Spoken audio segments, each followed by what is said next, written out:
And we are live.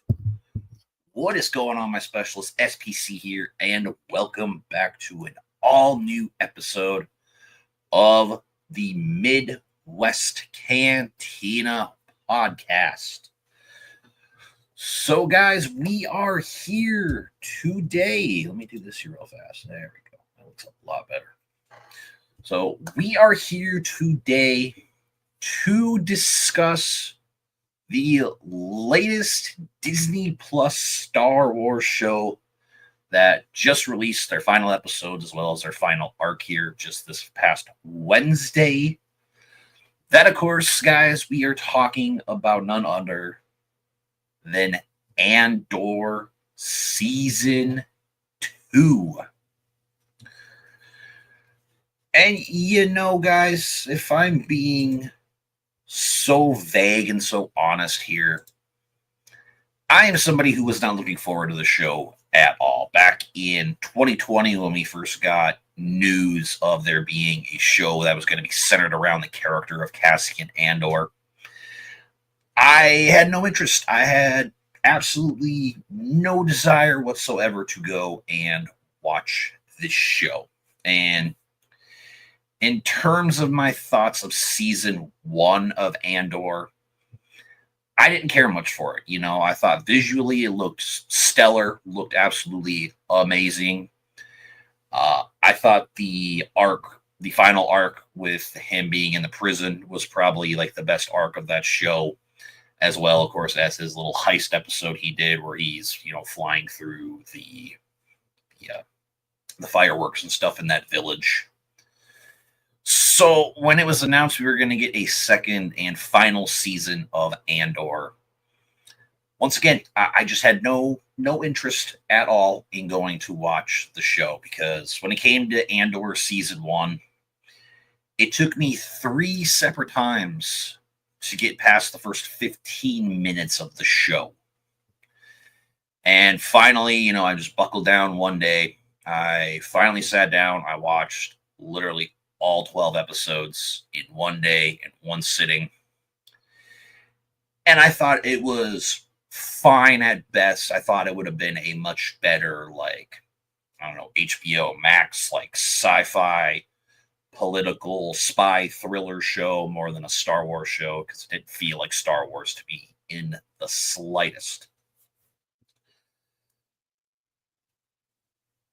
But going into season 2, I gave it a little bit more of the benefit of the doubt, just because there were lots of people saying that it was supposed to be more in line with something like Rogue One. So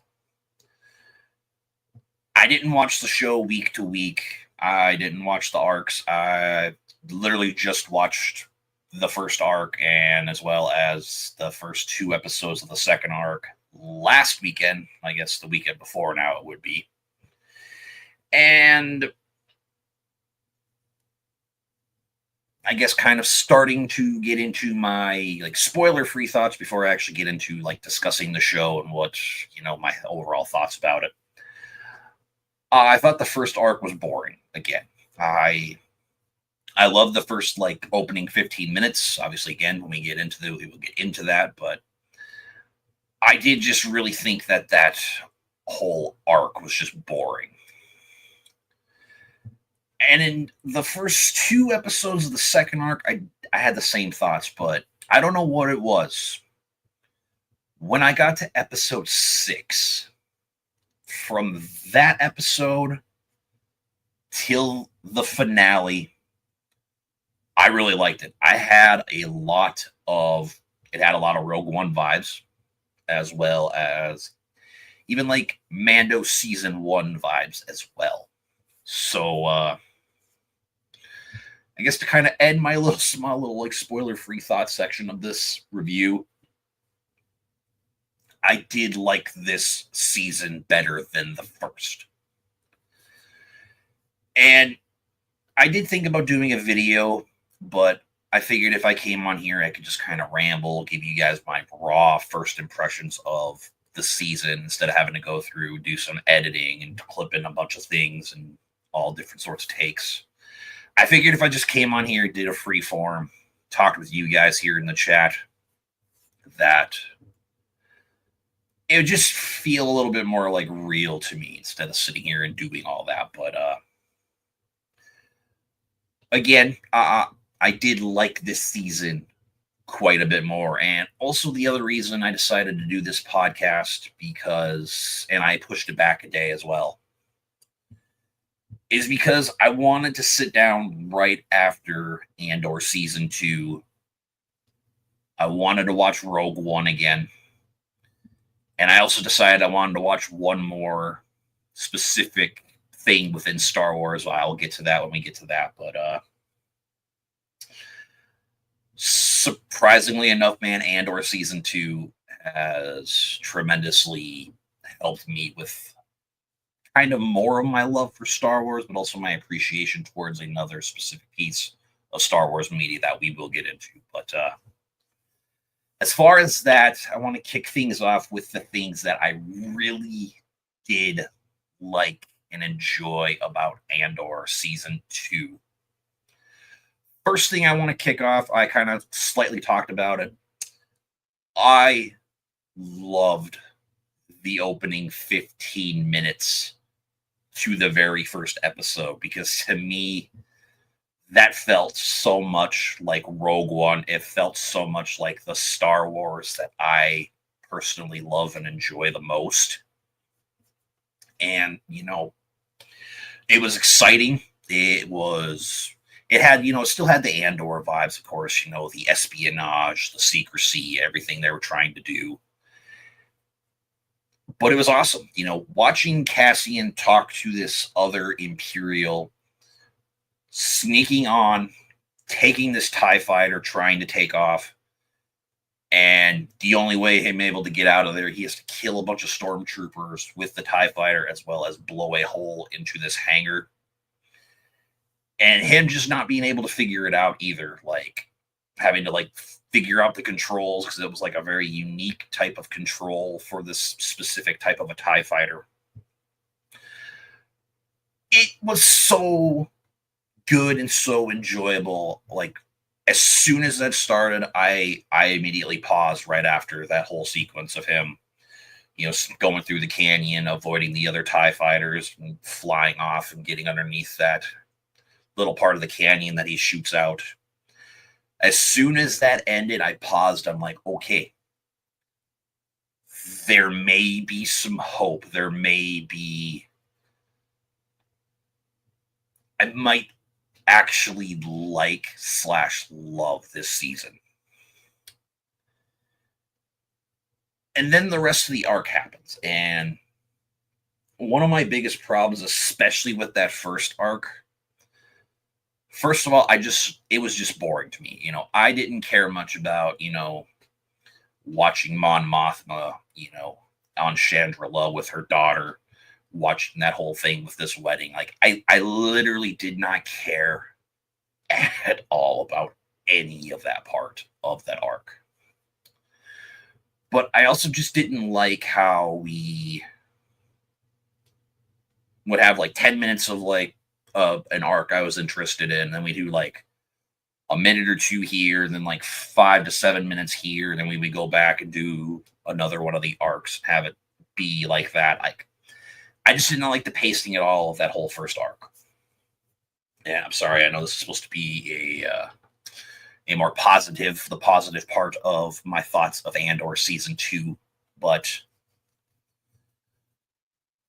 beyond that, I do think the action in here is definitely a step up. Obviously, one specific arc we are going to have to discuss, of course, is 7 through 9, which, of course, I did hear prior to getting to it that those were the best episodes of the show, and just in general, some of the best Star Wars stuff we've ever got. So I had hope and anticipation for that. Needless to say, quickly staying spoiler free with that, it delivered, obviously, very much delivered.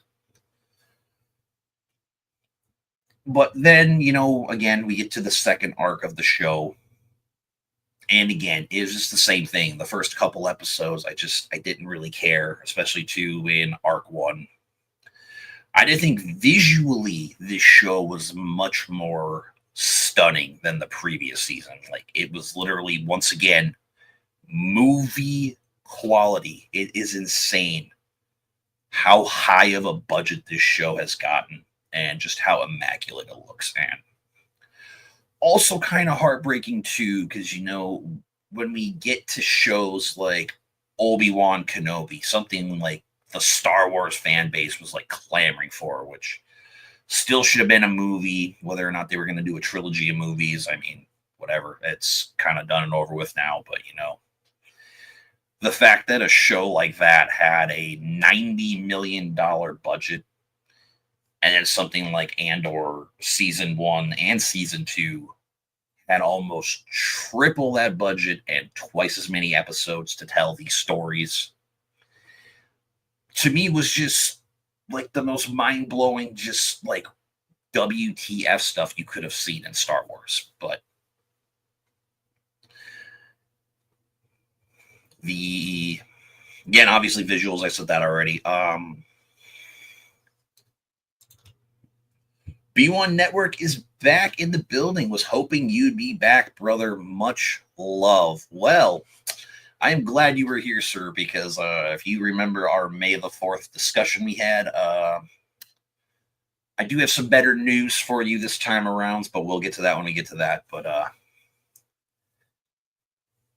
obviously, again,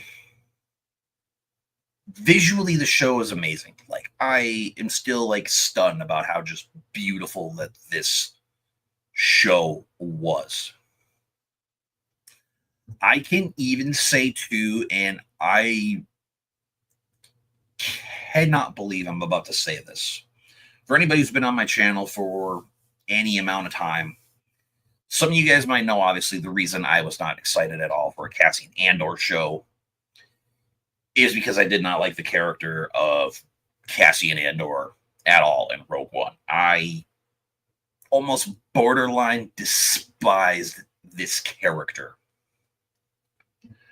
And, season 1, I will say, obviously, even before we get into it more, I do want to go back and I do want to rewatch season 1 again to see if my thoughts have changed at all. But this season gave me a different light on Cassian Andor. He was a lot more likable. There were times I was actually rooting for him. There were times I actually felt sorry for the guy, especially at the end of the third arc, in the final, I believe it was like episode 9, if I remember right, when Bix actually leaves him. Like, I actually kind of felt for the guy. I felt really bad. I was like, damn, man, that really sucks. You were actually going to, you were almost pulling like a Kanan Jarrus or an Obi-Wan. Like, you were literally going to just step away from the fight to, be with the one you love. And I was like, that's good. You should definitely do that. Do that.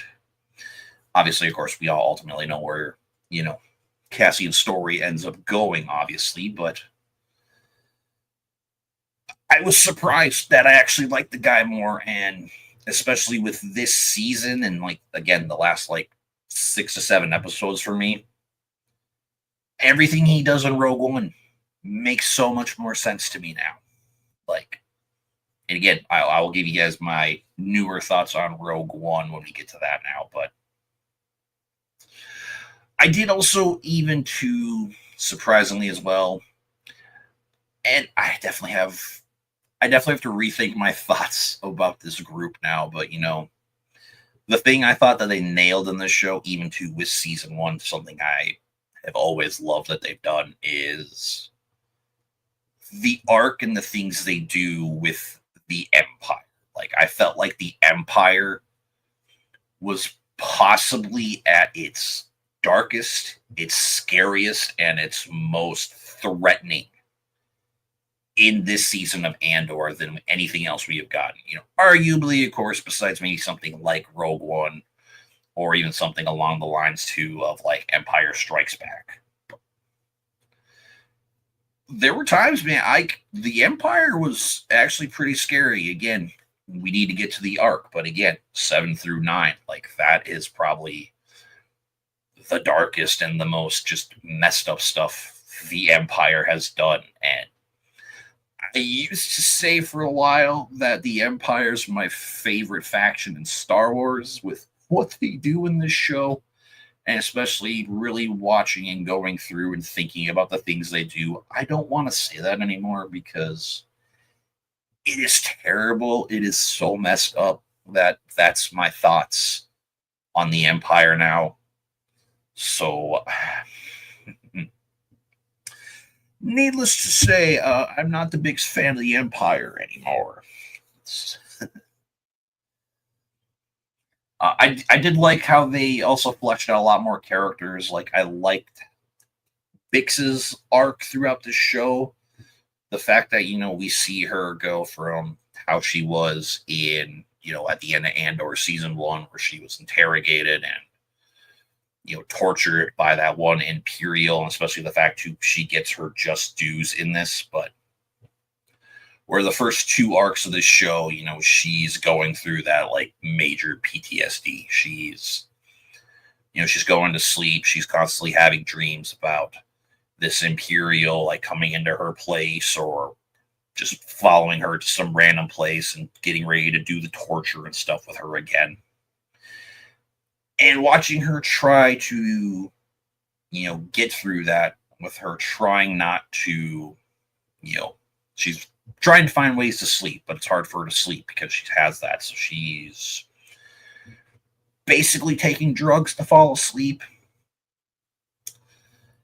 And watching her go from, being scared when the Empire shows up on this planet where they're pretending to be, these wheat farmers or whatever, and watching her go through till the end of episode 6 and her finding this Imperial, locking him in a chair and putting this torture device on him, and her just hitting that button, walking out of the room, watching him get shocked to death. And as her and Cassian are walking away, he just hits the button and the guy blows up and dies. Like, such a great, satisfying thing for Bix to finally be able to get through and finally be able to get past those demons and that PTSD from what happened to her in season 1. Obviously, of course, too, with what else they do with her character, how she wants to be with Cassian, but you can tell with him that he still needs to continue the fight for the rebellion. And he keeps saying, I want to leave. I want to be with you. I want us to be together. And then, the ending of episode 9, when he wakes up, she's gone. He sees this video of her. He runs all the way to the landing pad, and she's gone. That's where I felt bad for the guy. I was like, man, you were literally going to just leave everything for her. You wanted to be with her. You guys wanted to take off, go do your own thing, be together, start a family, whatever you were going to do. And then even just the biggest, like, gut-wrenching punch in, like, the final shots of episode 12, the season finale, when we go back to that planet and you see Bix walking into the field. And when it finally turns around, you see her holding a baby. Like, it hits, man. Like, this show hits so hard with the emotional stuff, with every other dark theme it goes through. With, like, when I saw her holding that baby, like, my jaw was on the floor. I was like, oh my God. Bix and Cassian had a baby. He's literally basically on his way to his death, heading over to, and I can't remember what the ring is called again, but where he goes in the beginning of Rogue One to meet that other spy, where he kills him, makes his way back to Yavin with all the plans for the Death Star and everything. Like, I don't know. It was just gut-wrenching to see Cassian actually go through that pain. And again, knowing now that Bix has a baby out there and the father's never going to be around. Like, even to, like, at the end of that message, when you are ready, I will find you. And you're just sitting there like, you're never going to find him. You're going to have to go to Scarif and just pick up some sand and just basically say that's your lover. Like, very, very heart-wrenching. And again, like, to me, Bix might have been like just the best overall character in this season. I really, really loved what they did with her in this season. The storyline with it's either Dedra. I think it's pretty sure it's Dedra, if I remember correctly. Besides, the things they do with Cyril. I don't remember how you say his name. I think it's Cyril, but I'll get to him when I get to him. But with her just doing what she needs to, literally becoming the definition of an Imperial, once again, and like, I swear we're going to get there here pretty quick. 7 through 9 with what she does, like, she is up there with some of, like, the darkest Imperial villains in this show and in just this franchise in general. Like, from when you see her in the first arc and, she's dealing with Cyril's mom and, them being a couple and whatever, and definitely seeing the effect that his mother has on him. And she just like lays down the law, like, oh, you're going to do this, you're going to do that. You'll see him whenever you see him. But just watching her go from that to what they do in 7 through 9, the Gorman arc, to seeing what they do with her in the final arc, with her just basically being what they consider a scavenger, her going through people sending her, documents and everything. It's crazy how she has all the intel of the Death Star, and she's sharing it with other people, and obviously, of course, that's when you start finding things out about the Death Star in the final arc of the show. And I have got to say too, I guess since we're on the topic of the Imperials, man, I am so happy that they brought back Ben Mendelsohn as Director Krennic in this show, because he was one of my favorite, arguably tied for my favorite character in all of Rogue One, besides Donnie Yen's character of Chirrut. Them bringing him in here and having him be that extra bridge to going into Rogue One and slowly, obviously, of course, even from the first time you see him, when they're talking about Gorman and they have that special mineral inside the planet that they're going to use to not only just alongside with the Kyber crystals, but obviously with this specific type of mineral that Gorman has, that's going to be the basis and the power for the Death Star.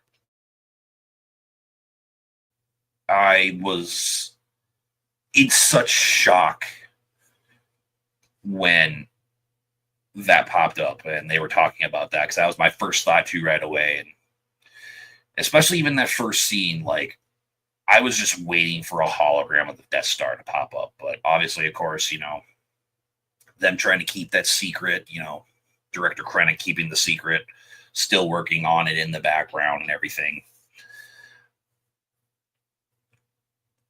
Just him in the show, especially in the last, couple of episodes.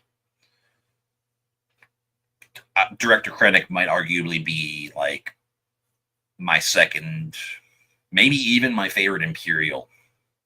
Like, so good. Now, JPEG, what is going on, my friend? As we see in chat, how's it going? It's going good. Checking out the stream while on a work break. I hope work is going good for you. And a quick side question. Best and worst Indiana Jones films in your opinion? So my favorite Indiana Jones movie is actually Temple of Doom. I like the darkness of that movie. Like, literally, my only problem with that entire movie is, and I cannot remember what her name is, but the love interest in that film, I hate her. Like, I despise that character with every fiber of my being. But it's the darkest. It's got great action, in my personal opinion. I just like how almost like of a horror movie it is. And I mean, what short round, side round? I don't remember what his name is. The young little Korean kid, best sidekick in that entire show, or in any series, I guess I should say. Sorry. As far as the worst, I wouldn't say either any of these Indiana Jones movies that are bad.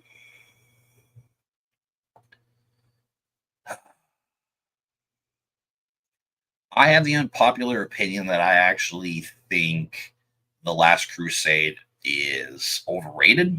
I actually think it's kind of a boring movie. Arguably, though, if I had to say what is actually the worst one, I mean, Kingdom of the Crystal Skull. I mean, CGI, super over the top, not fantastic. And I'm even somebody in a rare camp too. I actually really liked The Dial of Destiny. I actually thought it was a pretty good movie, personally, to me. By the way, 3 watching, but 1 like. Let's get the likes up. I agree, good sir. So, as far as another positive for Andor season 2, and honestly, what might arguably be the biggest positives of the show are the final 2 arcs. Obviously, of course, the very first arc we got to talk about, probably the most iconic arc. Honestly, probably one of the best couple of episodes of television by a landslide. The Gorman arc. So, obviously, episode 7, nothing really exciting happens. Cassian just goes back to the Gorman, checks into the hotel, and that's when we get the rebellions are built on hope speech. I believe, if not, it's episode 8. But it just the beginning. Jeez, I cannot talk today, man. The beginning of fantastic episodes, but man, episode 8, titled "Who Are You?" Arguably, I would say, in my personal opinion, top 3 best Disney Plus episodes we have got. Obviously, for me personally, number 1, still holding true to this, is still the premiere episode of The Mandalorian. Like, to me, that is still top tier, S tier, phenomenal Star Wars television, bringing us a whole new character, a whole new world, a whole new adventure, finally getting to see something in the realm of bounty hunting. It's just chef's kiss. Still one of my favorite things in Star Wars, personally. Number 2, I mean, it's hard not to say, the final episode of season 2 of Mando, but truly, I would honestly say my second favorite is the final episode as well of Obi-Wan Kenobi. I brought it up a little bit ago.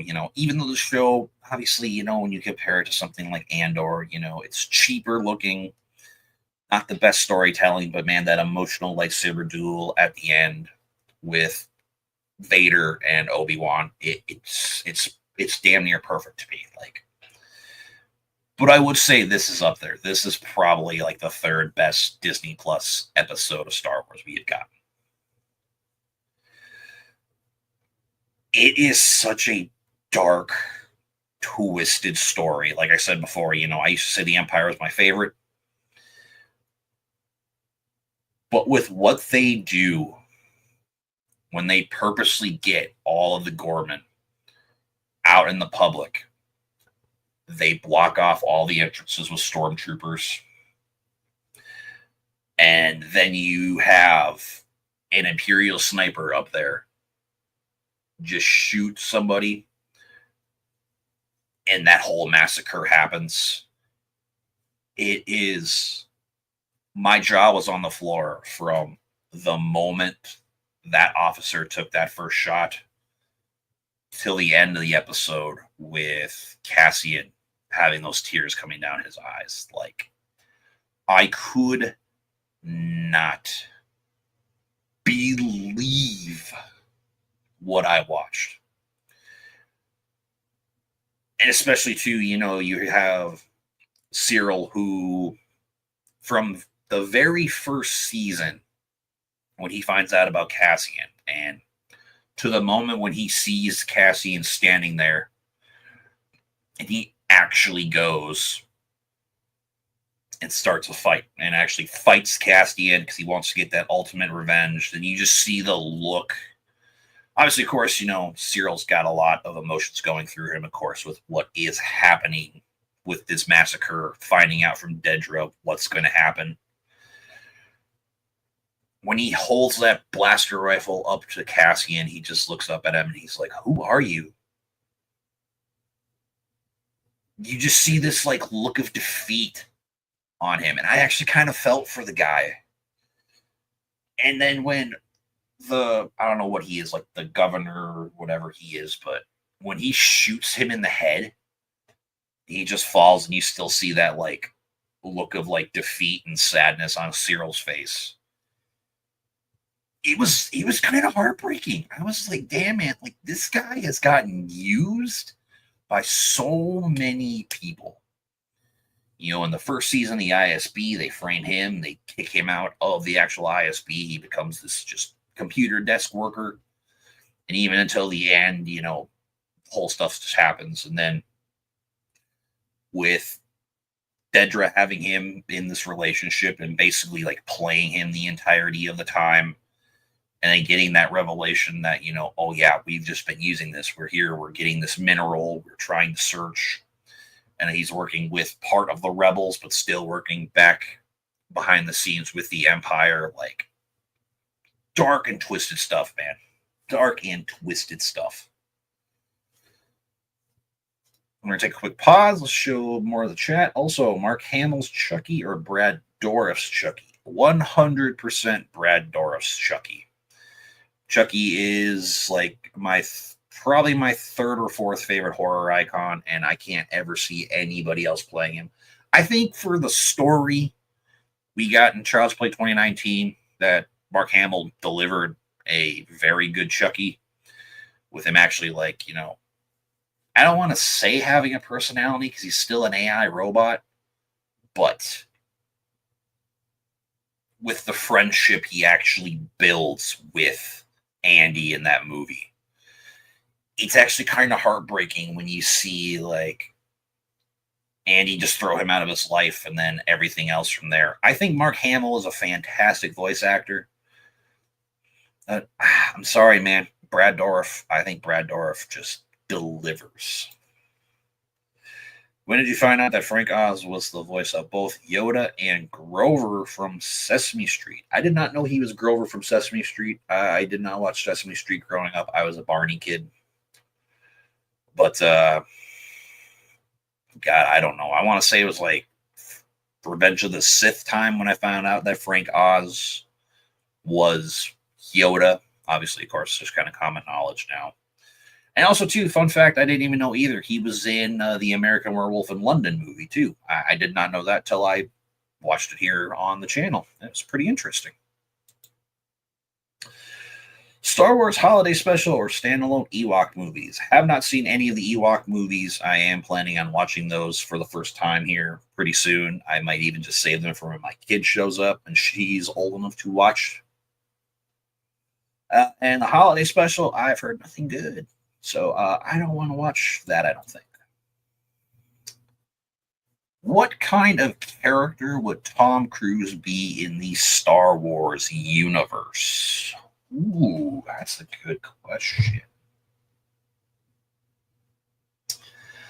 I think, personally, Tom Cruise would be a very good, like, special forces type of character. Because, I mean, the guy does his own stunts. Obviously, you've seen everything he does in, Edge of Tomorrow. You see things that he does, obviously, very iconically in all of the Mission Impossible movies. So I could see him being like a special forces, whether it be an Imperial or whether it be like a separatist or a rebel. I don't know. But I could see him doing something like that, or maybe even to just being like the voice of some type of an alien or some type of a character. Like the only other thing I could maybe see him doing if it was physically him, maybe play a character kind of like what Jude Law does, or maybe have it be like some type of a smuggler. But I would say I'd lean more towards like a special forces type character for somebody like Tom Cruise, who likes to do his own stunts.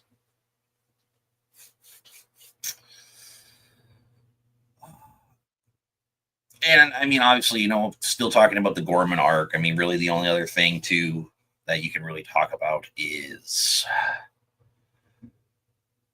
if I'm being totally honest, man, like the fact that this is the arc where we finally get to know how K2 and Cassian kind of met each other. And it was literally the fact that K2 was a security droid that was there during the Gorman massacre, and he was actually killing civilians. Like, he was literally picking them up and throwing them. And even though there's now a small inconsistency with what they do with K2 in the Andor show versus how he is in, I guess, just the security droids in general, how they are in Rogue One now. To a degree, I kind of like it. I would have rather seen them maybe just capture him and then reprogram him instead of, slamming into him with uh, a speeder and then just taking him away. I mean, still cool to see how Cassian as well as K2, how they became friends and how they met. But dude, the security droids in that episode were literally like horror villains, like literally horror villains. Terrifying. Fate worse than death, eaten by a sarlacc pit or dune sandworms. I'd probably say the dune sandworms because, they actually, like, if you're actually walking around, they know where you are and they're way too big to try and get away from in any way, shape, or form. Whereas I feel like the sarlacc pit is, just stationary, just in that one spot. So,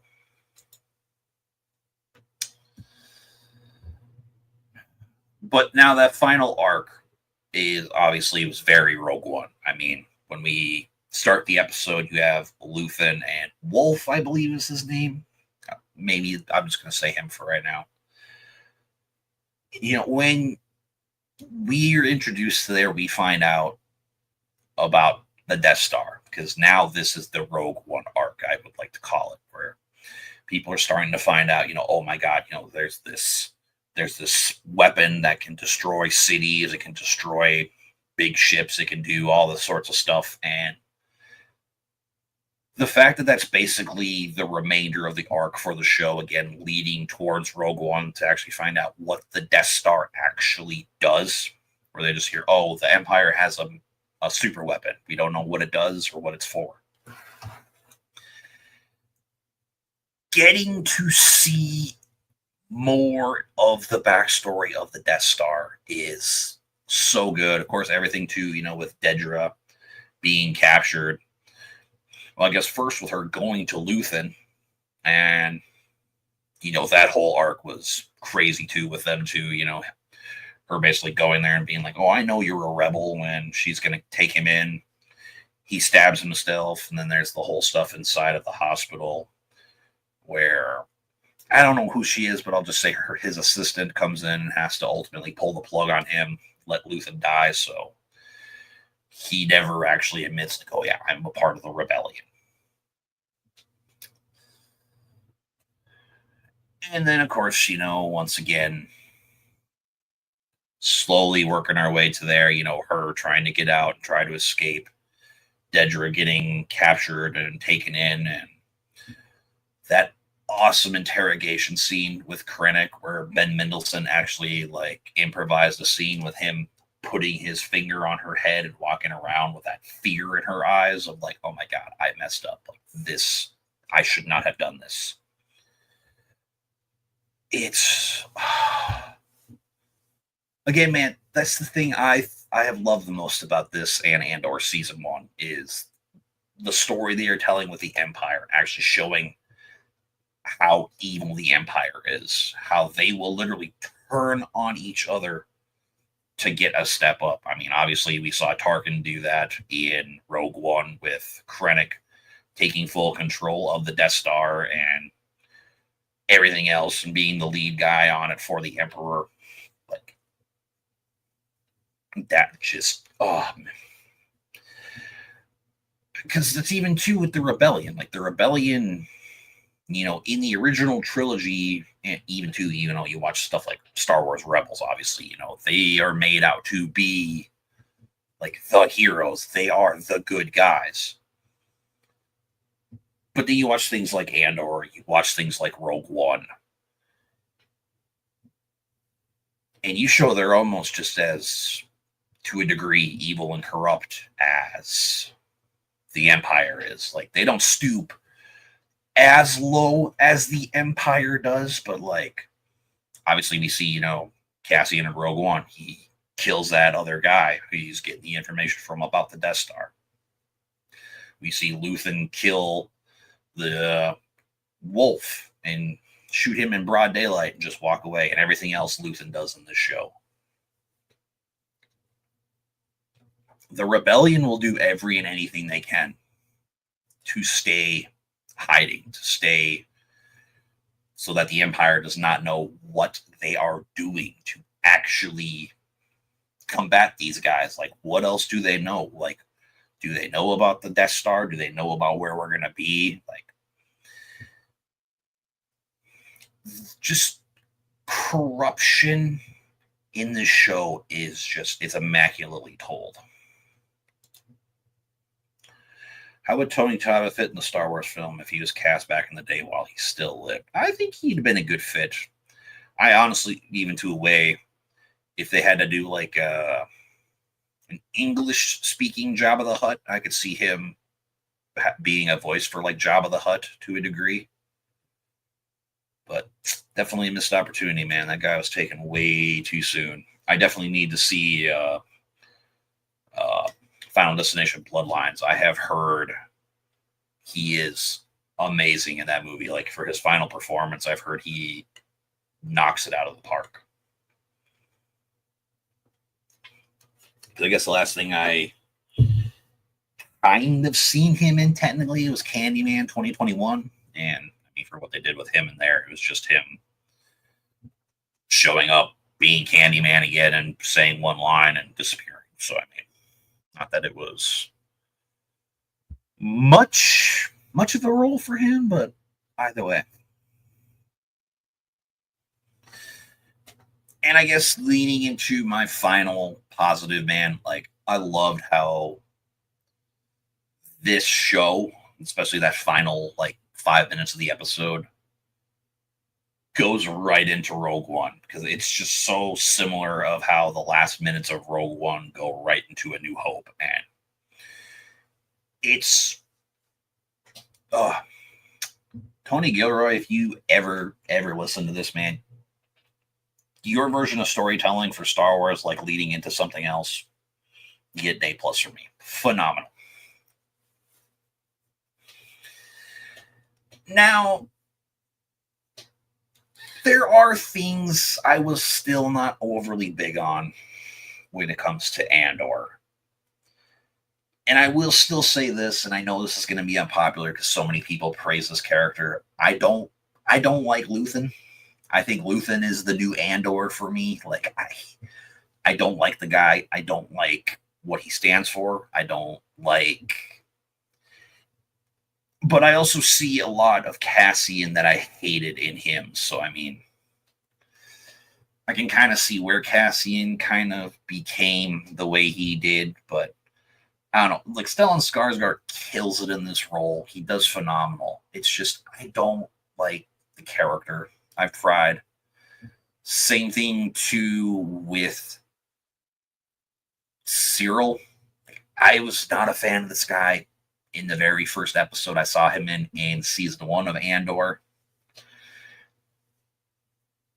And I didn't like him in here. Like Andor season 1, after he gets kicked out of the ISB, he's waking up every morning. He's in his mother's apartment. He's sitting down eating cereal with his blue milk and going to work. Like, I do not care at all about that storyline. Like, at all. What they do with him in here is definitely better. And I kind of feel for the guy, too. Again, he's just being played throughout the whole season until he gets shot in episode 8. So to that degree, I feel bad for the guy. But to me, he just seems like a pointless character to me. Like, I don't even, like, that's all I was saying throughout, like, most of the show. Like, why are you here? I don't understand what his purpose is in this show. But again, I want to go back and watch season 1 again, and I do want to rewatch season 2 because I want to have better thoughts about the show overall. Because, I mean, again, especially with coming out of loving the last 7 episodes of Andor season 2, which is still so surprising to me that I actually came out and gave it the score I'm going to give it. But it's just, I don't see the use of his character. That's just me, personally. Also, beyond that, I didn't really care much for, some of our returning characters from the first season. And I can't remember what his name is, but the bigger guy who was following Bix around in the first season and was, like, basically also in love with her as well. I didn't care much for him, like, at all in this show. I mean, his death was pretty impactful as well, but and still, again, like, probably right now my biggest negative is just that first arc. It was too slow, too boring. I didn't like how they cut it. I didn't like, again, how we were focused on, like, Cassian for like 10 minutes, and then we went to Mon Mothma for like 5 minutes, and then we were on Cyril and Dedra for like 2 minutes, and then we were like bouncing back and forth like that for 3 episodes straight. Like, the weakest season. Oh, and I guess too, I should say, as far as another positive, Genevieve O'Reilly killed it in this show. Like, her speech talking about the Empire, and especially too with that tying into that episode of Rebels where the Rebels crew, takes her to Yavin. Like, that was such a great, like, mix in there as well. Genevieve O'Reilly, she might have arguably been the best actress in this entire show, especially like this whole arc. Absolutely loved it. But even though this season, like I said about season 1, how I don't think the show should be called Andor, and I still stand by that, even though this season definitely focused a lot more on Cassian than it did first season. To me personally, this show should be called, like, Star Wars Rebellion or Star Wars Rise of the Rebellion or something along those lines to me. To me, the show should not be called Andor because, again, especially for me who before watching this season in particular, who wasn't a fan of Cassian Andor and had no interest in watching the show at all,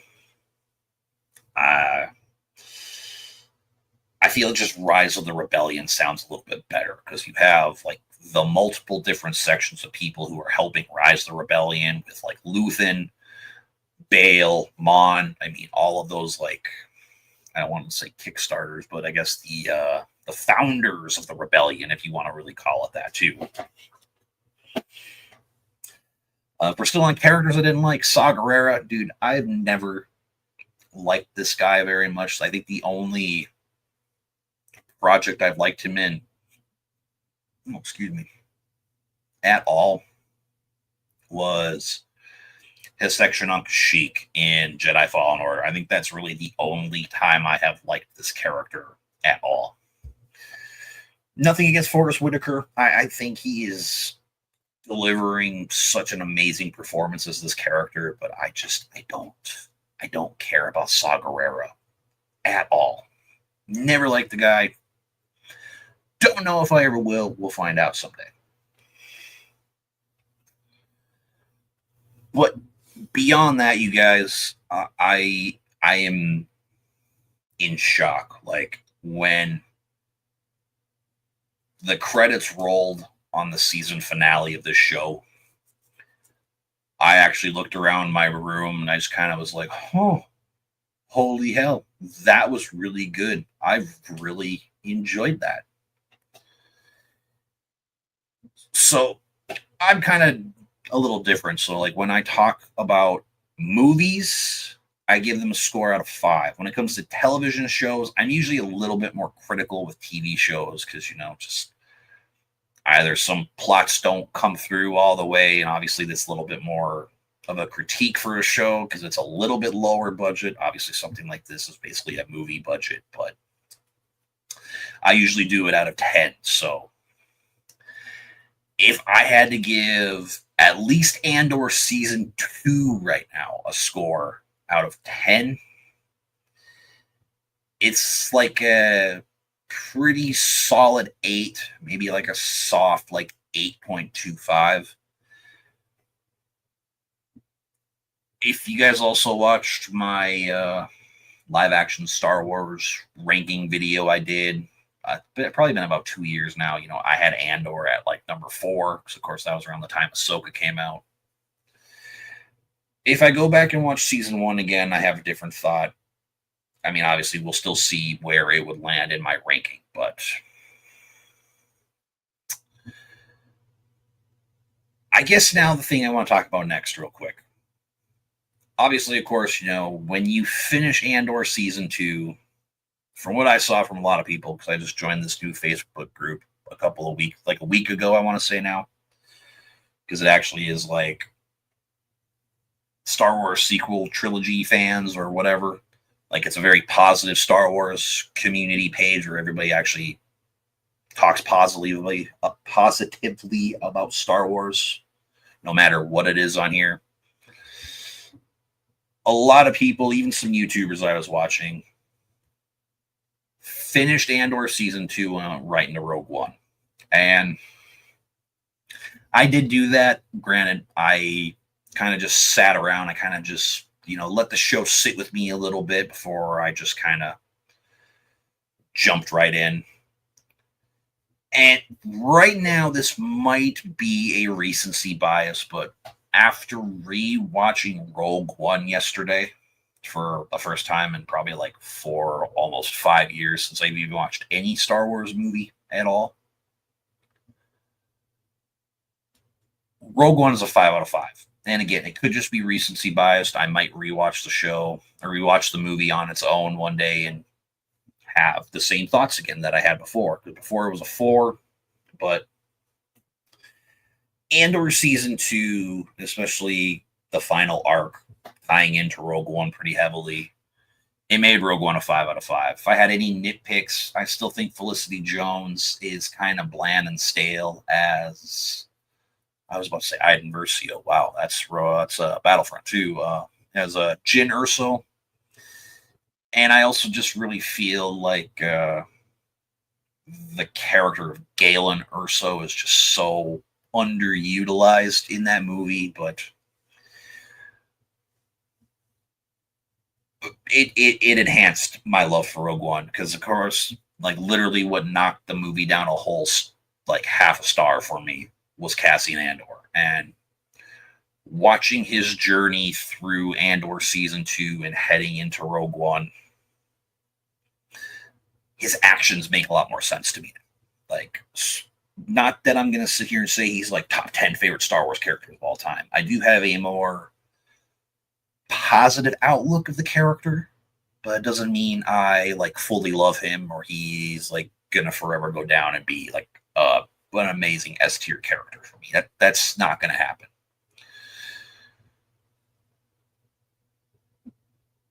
But it is, man. Like, it's still a beautiful film. I love the action. It has my favorite space battle of all time, at the Battle of Scarif, which might even be my favorite battle in all of Star Wars. Like, I love the beaches of Scarif. It's it's such a beautiful film. You have unique characters, and I mean, I still did to a degree, but like, I actually know all the Rogue One characters now. Like, they're not overly forgettable to me. But the other thing, especially again, you know, like I wanted to see if rewatching Rogue One was going to help me have a different thought about another movie I've had a very unpopular opinion about. So, and especially again with seeing how that last arc of Andor helped Rogue One, I also wanted to see if that final arc of Andor and just everything that happened in season 2 was gonna help the original Star Wars movie be a better film for me. Because I told a story during my May the 4th podcast today here with Connor a few weeks back. When I was a kid growing up, my first Star Wars movie was Empire. And sitting there watching that following weekend, me and my dad watched the original trilogy all in one sitting. Literally, like, hours later, the trailer for The Phantom Menace came out. Like, my whole Star Wars life basically, like, aligned that day. But even, like, after the prequels came out, 9 out of 10 times I would skip A New Hope, because as a kid, I always thought that A New Hope was like the most boring of all the Star Wars movies.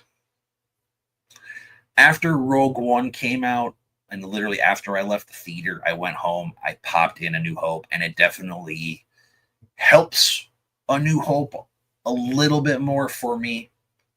And I know at that point, I think when I did my ranking, I think I had A New Hope in like my top 5. Over time, it went down. It was like a 3.5, and it went down to like my number 9 favorite Star Wars movie. And I got a lot of flack, and I still get some flack about it, that it's not at least in like my top 5 or my top 3 or whatever. But I did decide this morning that I wanted to sit down and I wanted to rewatch New Hope for the first time in, again, 4 or 5 years.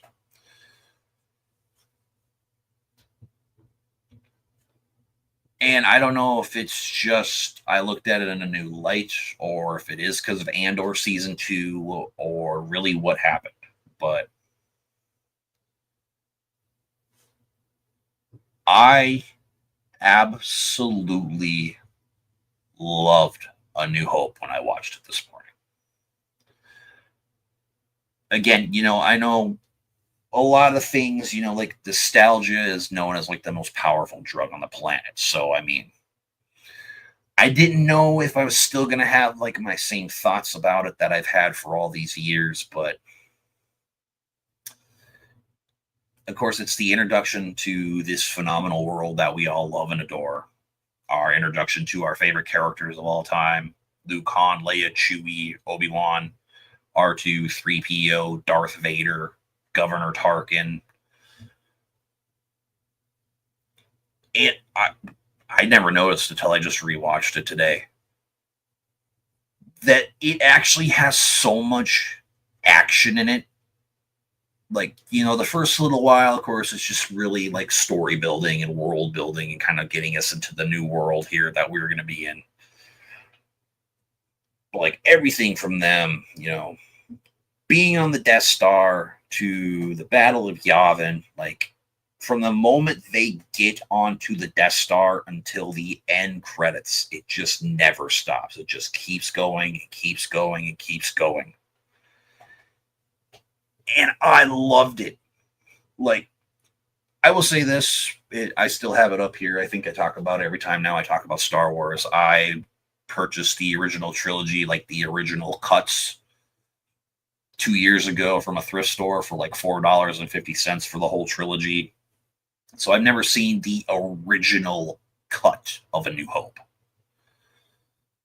I've only seen the special edition, so obviously, as far as like a negative for me, is like all the added in digital effects that George added into the special edition, like the Ronto in there and all the different droids and all the digital stuff, especially that Jabba. Like, oh my god, Jabba looks terrible in the version of a New Hope that I have seen. But beyond that, it's like technical wonder, like with how good this movie looks being almost 50 years old. And I mean, not that that was something that like held it back, because I've watched movies now that are literally 100 years old, like something like Nosferatu, and that movie looks immaculate to me still watching something like that, or any of the old Universal monster movies, or even watching kind of like older claymation type movies. Like, for what George Lucas was able to do in 1977 to make Star Wars happen is great. The characters in here are great. Obviously the lightsaber duel we get in A New Hope, it's not the greatest. It's iconic. It's a little bit more slower. I mean, you have Alec Guinness literally just doing this the whole time. But it's still an iconic lightsaber duel. And it is, at least for the movie and for the time, it was an immaculate lightsaber duel. The entire Battle of Yavin, phenomenal. The look of Yavin, phenomenal. George even adding in the digital effect of all of the X-Wings coming in and going to attack the Death Star. It enhances the movie. There are things that the special edition does that does enhance the movie. Obviously, again, still got to watch the original cut of the movie. Eventually, I will at some point. I do have a VCR, but at some point, I will do it. But for right now, the original Star Wars is a 4.5. It went from being like a 3 when I first got back into Star Wars in like 2014, 2015. And moved up to, I think I had it like a 4 when Rogue One came out, dropped it down to a 3.5. And just rewatching it this morning, man, it's a 4.5 star. Like, maybe if I watch the original cut, it might be 5 stars. We might see. I'm not quite sure yet, but especially again, I do think watching that final arc of Andor, rewatching Rogue One, and going right into A New Hope, I'll be honest, I would even consider that to be like another trilogy. Like, I really would. I would consider it to be. I called it. I know I did like I do like Letterbox. So if you guys ever want to check me out on Letterbox, by all means, check out SPC Unleashed on there. But I wrote on there that how like it's more that final arc of Andor. But I'm just gonna say it: Andor, Rogue One, and then A New Hope is like the Rebellion / like Death Star trilogy. So like you could literally just watch that as it is, and in a weird way have it be like, oh, the Rebellion wiped out the Empire. Like, Darth Vader got shot off into space and whatever, and that final shot of the whole Rebellion sitting there celebrating Luke, Han, and Chewie for destroying the Death Star. You could look at that as like one complete story of like the Rebellion. And in a weird way, it actually kind of works. It was actually a pretty unique experience for me, and especially to like starting off like my rewatch series now, for me getting back into Star Wars and wanting to rewatch the movies, of me watching something like Andor I had no interest in watching and coming out really liking it, going into Rogue One, and now I want to watch them in release order. So now I'm going to watch, obviously, Empire, Return of the Jedi, so on and so forth. Obviously, you guys obviously know where I'm going with it. So